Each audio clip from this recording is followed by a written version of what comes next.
Okay, so we're working a practice state test question. This question is a non-calculator use question.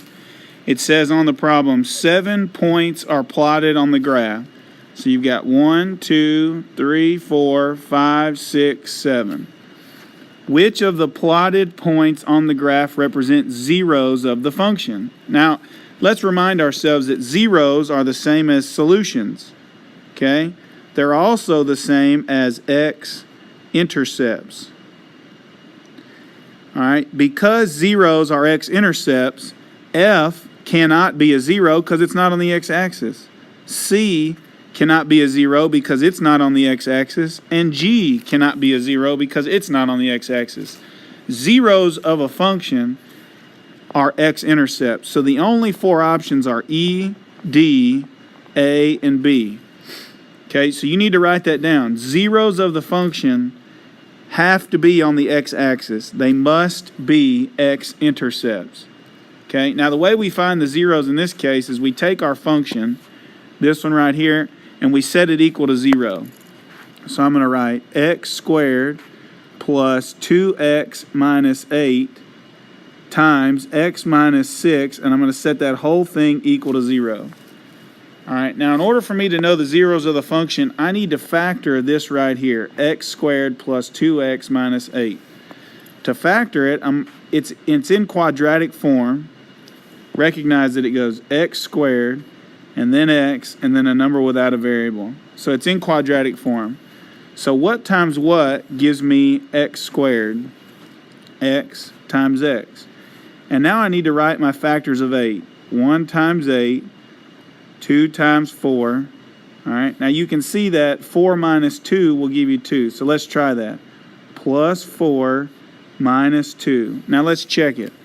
X times x does give me x squared. Negative 2 and positive 4 is positive 2. And 4 times negative 2 is negative 8.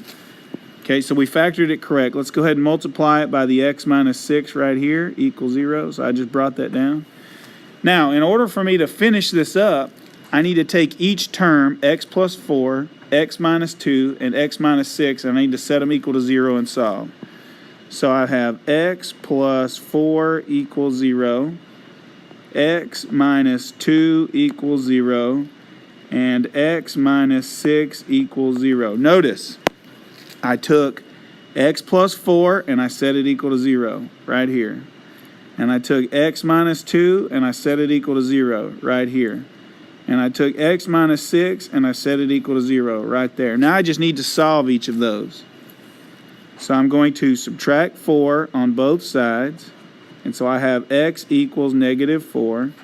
I'm going to add 2 on both sides here. And so I have x equals 2.